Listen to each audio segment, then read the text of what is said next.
My name is Toulouse Shams, and I'm the news director for the Mustang Morning News, Maricosta High School's broadcast journalism program. And I'm Molly Roskin, producer and anchor. Today, we're interviewing our principal, Dr. Dale, regarding the return to in-person school and the new hybrid schedule. We've compiled a list of questions based off of the responses to our Instagram polls, and we'll be asking those questions today. Dr. Dale, thank you so much for joining us today. Good seeing both of you. Thanks for having me. So today was the first day back on campus for most freshmen. How did it go? It went great. We had the freshmen showed up on time. Almost all of them had their RUVNA QR code ready. There were maybe a handful that had technical issues, and we had a hard copy there for them. It took them longer to get through the gate. You know, those that had their QR code ready, they just came right in and they went to class, their first period class, and teachers showed them an orientation video and then walked them around campus. I actually had to help out for a teacher who was out today, and I had two students. So we pulled up their schedule and I walked them around and showed them where all their classes are. One of them had Miss Wachelle, and I showed him her classroom, and the other student had Miss Vaughn, and I showed him her classroom. And so I was able to walk around campus, and now they're, you know, they got a little bit of an orientation to the landscape. And then we went back to the class, and they, in the classroom, zoomed in with their teacher who was doing distance, had to do distance learning this morning. So they sat in the room and zoomed with their teacher. So it was pretty cool. That's great. So right now, the hybrid schedule accommodates students who want to go back in person as well as those who want to remain online. But what's the process going to be like for students who want to switch from distance to in-person or vice versa? Switching from online to distance, it can happen very quickly. So if someone is on team 1 or team 2, and for whatever reason, they need to go into distance learning, that can happen very quickly. Now, coming from distance learning back into team 1 or team 2 may not be able to happen overnight, but we'll get them moved onto a team, notify the teacher, make sure that all of the adequate preparations are made, because there are several things that have to be done to do that. It isn't just as simple as, I think I'll come to school today. We've got to get them loaded up on the RUVNA. We have to make sure that the classroom has the capacity. We have to make sure that teachers are notified for their own preparation, because they have in their minds how many kids are coming, and we want to make sure they have adequate notification. So coming from distance onto a team may not happen overnight, but we'll be as efficient and expeditious as we can. Is that like people can choose whenever they want to notify you that they want to go back to school, or is it like a 2-week evaluation type of thing? No, we hope that kids don't do that. You know, I mean, just to be straightforward about it, let's make a decision and do that. Right. That is the most stable thing for our culture, for our organization. So make a decision, stick with it. You know, a big fear that we have is that kids will start abusing it and game playing it based on the situation, right? I don't want to come to school today because I don't like what's happening in class. Right. I'd rather take my test at home than take it at school, right? We're on to that. So, you know, we anticipate that, but I go back to what I always say in these situations. Our job as educators is to worry, but when it's all said and done, every single time we look back and go, wow, the kids did the right thing. So we're confident in students doing the right thing. I just want to put it out there that, you know, it's important to make a decision on how you want to finish the year and stick to it. But if something changes for legitimate reasons, we'll change. But the flopping back and forth, you know, we're going to suss that out quick and put a stop to it. Mm-hmm. Right. And for the hybrid schedule right now, the school is split between team 1 and team 2. What are the safety protocols that need to be met in order to fully bring students back? All students at the same time? Is that what you're asking? Yeah. Like without teams. Without teams? Well, it helped the CDC, then the state, then the county adopting the 3-foot guideline. That helped, right? And, the cohort issue is, there's still a lot of confusion out there, but, we feel like with the 3-foot rule and some other changing of the guidelines regarding stable groups versus cohorts, that those two things together, that we can bring kids back without teams. Now we'll see how the next couple of weeks play out, but it's certainly trending in that direction. So what's going to happen to those classes, like you mentioned before, if a teacher is unable to come into school? Because I know a lot of my teachers for this week, they haven't been fully vaccinated, so they are waiting until they are. So what's going to happen to classes where a teacher isn't live in person, but the students are? Well, it depends. So if it's a long-term situation, then we're looking for a sub who can take over the class, both accountability and content, right? But if it's a temporary situation, if it's a one-off, if it's, there's so many variables in that question, right? Right. So if it's not a long-term situation, if it's not a rest of the year type situation, then we'll get a sub in the room to cover the accountability piece with the students. And then those students will then just be on distance learning with their teacher from the classroom. Okay. So looking at safety protocols, the LA County Public Health Department states that if there is a COVID outbreak, then school must provide an immediate separation of the case from the school community to self-isolation at home. If the notification occurs while the case is on site, the plan must allow for a temporary on-site isolation of the case if arrangements are needed for the person's return to their home. So what is COSTA's exact plan if there is an outbreak? And, since we aren't in cohorts, who will have to quarantine and for how long? Well, it's interesting, the wording, because outbreak means something different than a COVID positive case. So a COVID positive case is exactly that. It's one case, but an outbreak is something different. And an outbreak occurs when numerous cases occur simultaneously and the county declares it an outbreak.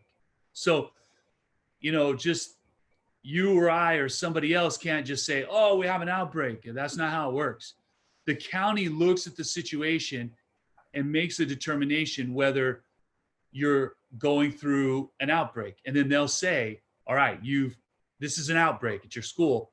And there are all these different guidelines, which, could involve shutting down, large portions and large populations of the school on an outbreak, right? You don't know what the county is going to do. And it's based on the circumstances.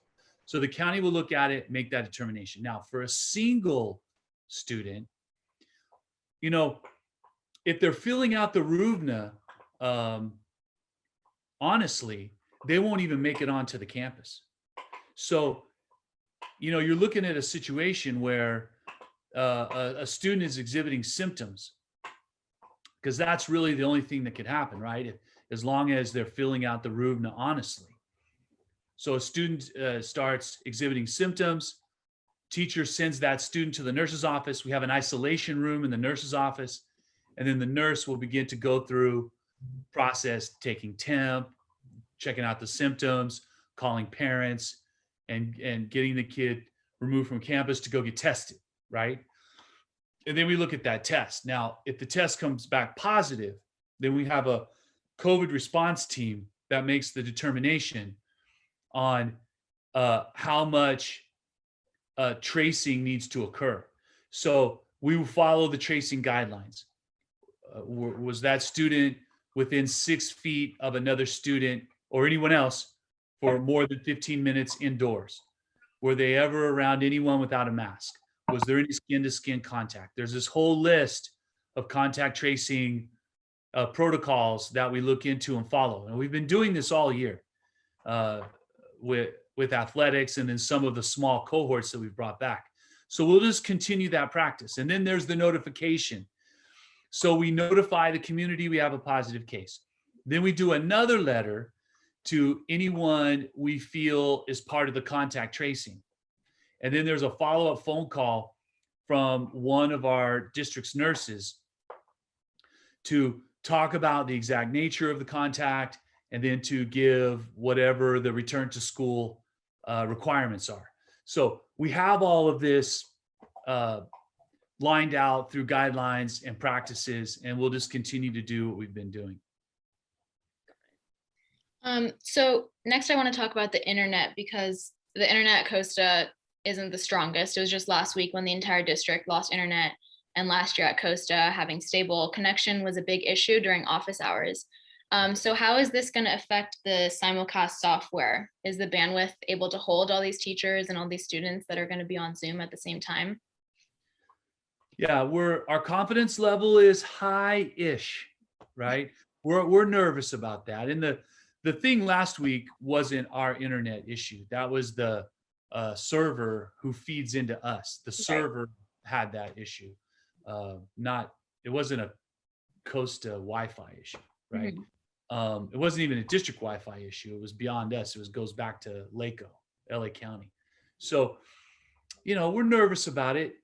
We do know, though, that on a regular day pre-pandemic, we would often have between 2,500 and 3,000 devices on our internet at a time. That's a normal day for us. And our bandwidth is gigantic, but we have a lot of users, right? So, what do you do? It's a big organization with a lot of users, but it isn't like when I started at Costa 11 years ago, our bandwidth was 10 meg. Wow. You can't run a toaster off that, right? Yeah. And so we've come a long way. I mean, I don't know. We're like, huge now, right? And so hundreds of times beyond that. But we have hundreds of times the users too. So it's kind of it's a catch-22. The bandwidth is bigger, but the number of users is bigger. And, right now we're only going to have half the kids on the campus at a time, which is good. Zoom is beefy, but it's only half the kids. But if we go away from Teams, but then we'll all be in the classroom. So, and there will be some that are still on distance learning that will have to figure out if it's simulcast or distance learning, and all those questions still have to be answered. Right.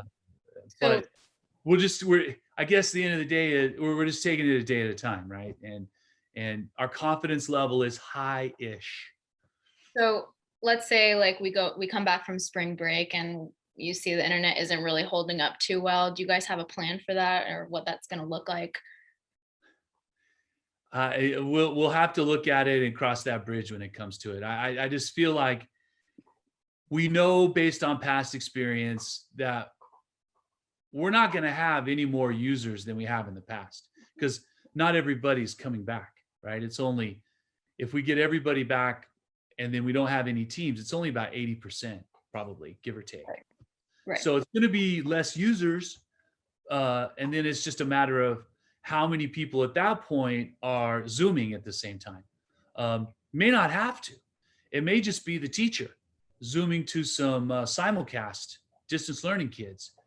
So without teams, it could actually be less users. And, maybe we have to do like the electric company does the rolling, right?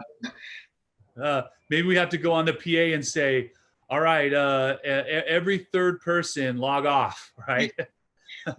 Right. We just have to cross that bridge when it comes to it and react quickly and efficiently. And then another challenge that might come up would be collaboration-based classes. So classes that aren't set up for this hour-long lecture-style learning. How are those expected to work when we have social distancing and plexiglass and no shared equipment protocols in place? Well, labs, right? Labs. We're really struggling on how to make that happen. The science department, they really want to go with their labs. I've talked to the department chairs and they're eager to get back doing labs. We have to figure out the cleaning and sanitizing protocol. Once we get that worked out, this should be a lot better.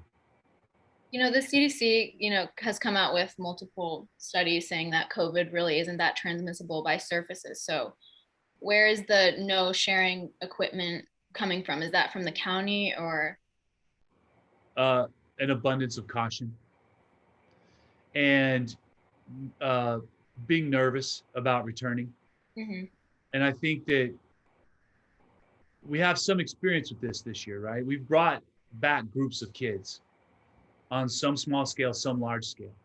And we know that, there's this reluctance, like there's phases to this. There's a reluctance, then there's an anxiety, and then there's a determination to do it right. We're in that now. Yeah. We're transitioning from anxiety to determination. Today was the first day of determination in our cycle. We're very determined to do this right. Right. And then there's a comfort. Mhm. That comes after determination. Now, comfort is a two-edged sword. Comfort means you see the protocols, you see that it's safe, and you're like, okay, this actually works and it works well and we can do this. But then the double-edged sword is your social distancing breaks down, your mask slips down below your nose, right? You don't want to get too comfortable. We want you to feel comfort, but not get too comfortable. Right. Because, the same goes with plexiglass. The CDC said that it's really not necessary or even helpful to have plexiglass when you're already masked up. So do you still see that being in the future? I know the district has spent a lot of money on getting plexiglass. So all the desks have plexiglass on them. It's just, remember the phases, right? There's a reluctance, then there's an anxiety, then there's a determination. And in those three phases, it's easy to sit around in a room, go, let's put up the plexiglass because it'll ease people through their reluctance and their anxiety.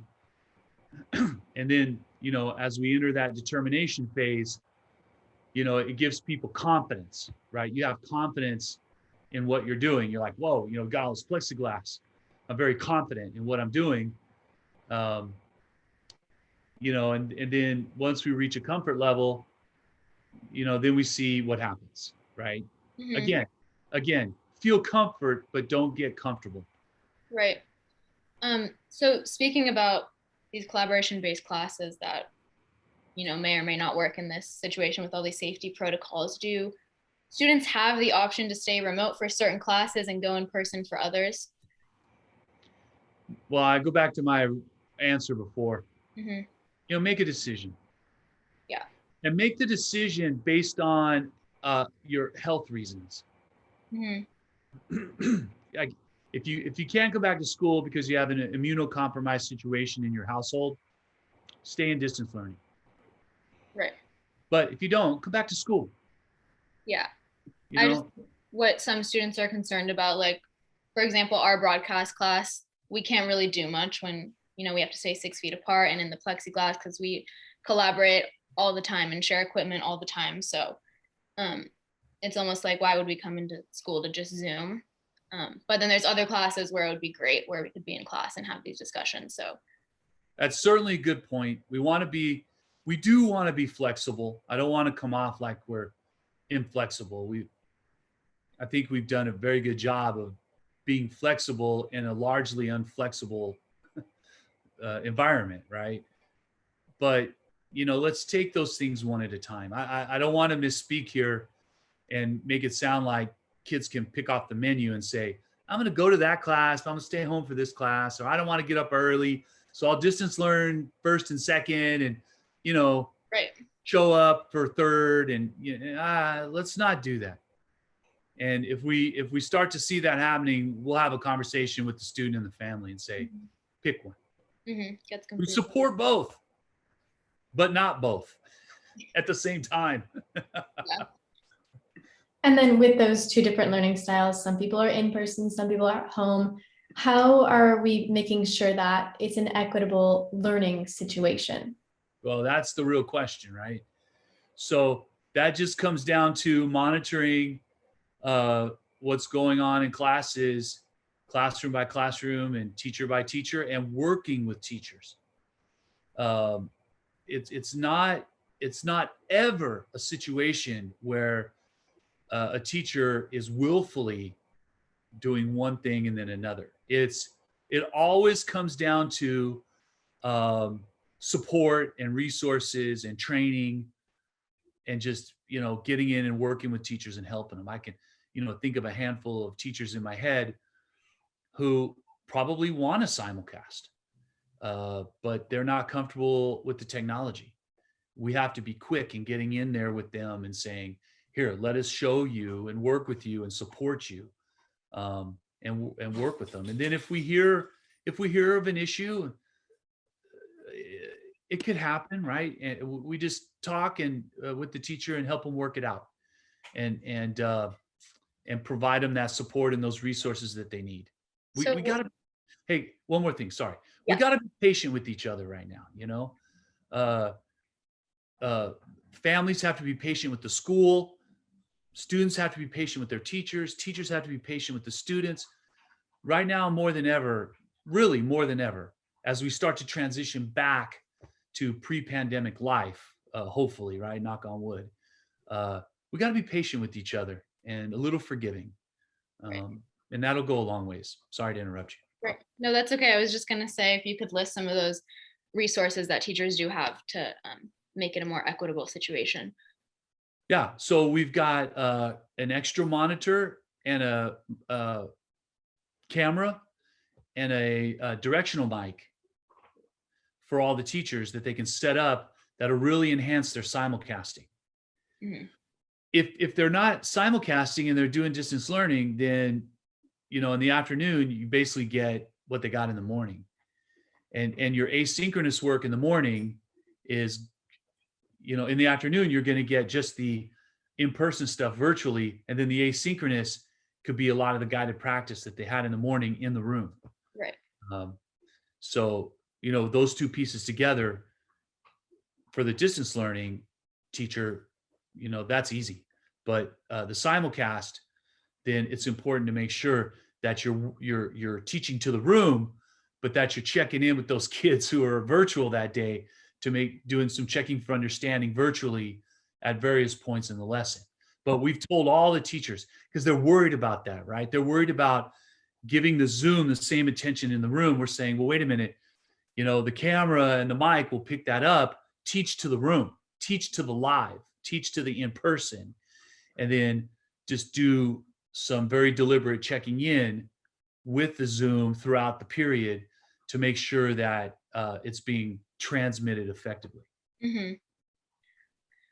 So obviously there is a lot going on right now and a lot on your plate, but I do have to ask this one burning question that's on a lot of seniors' minds right now, and that would be the status of prom and graduation. So we know you have said that there are definite plans for some type of in-person graduation, whether that be something like we did last year with the drive-through, or something with limited capacity. But are there any updates that you can give us about plans for prom?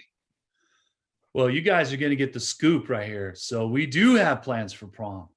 Oh, yay. Wow. So I'm gonna hold off for Costa Connected to announce the details, right? But we are doing. We will be having a prom this year, and man, just I don't know. I'm gonna leave it as a cliffhanger, All right. But you guys got the scoop right. That's the hot take, right? That was a hot take. Yeah. We will have prom, and it's going to be pretty cool. And I'm just saying, it might not just be our school there. Okay.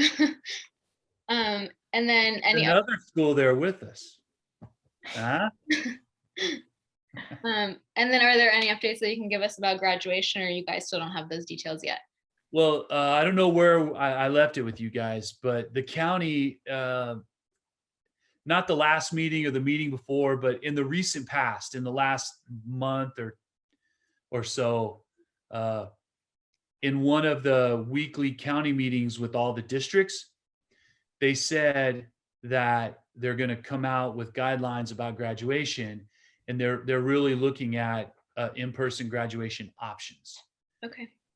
It may not be all 683 of us and 3,000 people in the stands. But it's not, unless things change with the pandemic, it's not going to be like we did last year, which I loved, by the way. I loved our graduation last year. I never get to spend time individually with kids. I'm usually just giving a speech and then a quick handshake and that's it, right? And this time I got to stand on the stage for a couple, 3 seconds and have a brief exchange with each kid. It was wonderful. I loved it. I was exhausted at the end. I stood in the sun for 8 hours, but just that last opportunity to talk to each kid, I'll never, ever forget last year's graduation. That was so special.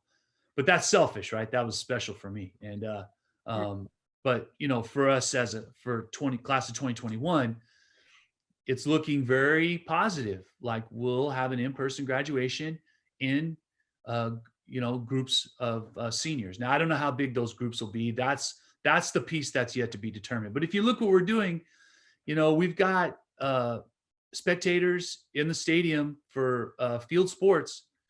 And what we did is we marked off the entire bleachers in 6-foot spaces and numbered them in anticipation of graduation. So our stands are already, we could have graduation tomorrow. Our stands are ready. And we just need to know what the guidelines are. And so they're set up in 6-foot spaces. There's over 800 6-foot spaces. Now, you got to go 6 feet in every direction. So you can only use every third. It's a seated row, 2 empty rows, and then another seated row. So what is that, every 4? So it's every 4. So it has to be 6 feet all the way around. Now, if that goes down to 3 feet, then, we could add some rows and, do some things. So all we need to know is what the capacity guidelines are. So they'll say something like, you can do it 100 students at a time with household groups of no more than 4 per graduate. It'll be something like that. Right. Yeah. But they have not stated yet. So that's just me giving you an example. Right. Okay, well, I think those are all the questions we have today. Is there anything else you wanted to add? No, I'm just excited to be back today. It was really, really fun. It reminded me why I'm a principal. Because it was tough being away from you guys, and I knew why I was a principal before, but I didn't realize how much it mattered being around students. And I was reminded of that for 380 days. Right. And now today, it was nice to be back with kids. So, and the students did great. So just continue to do it the right way. And as long as we're doing that, we'll be able to continue to open, in a broader and broader way. So thanks, guys. That's great. Thank you so much for taking the time to talk with us today, Dr. Dale. Welcome. We'll be speaking to more community members, students, and teachers in the coming weeks to get answers to your most burning questions about the rest of the school year. In the meantime, we continue to post regularly on our Instagram and Twitter accounts. You can scan this QR code to view some of our latest content. Thanks for joining us. I'm Molly Roskin. And I'm Toulouse Shams. Have a great night and stay healthy.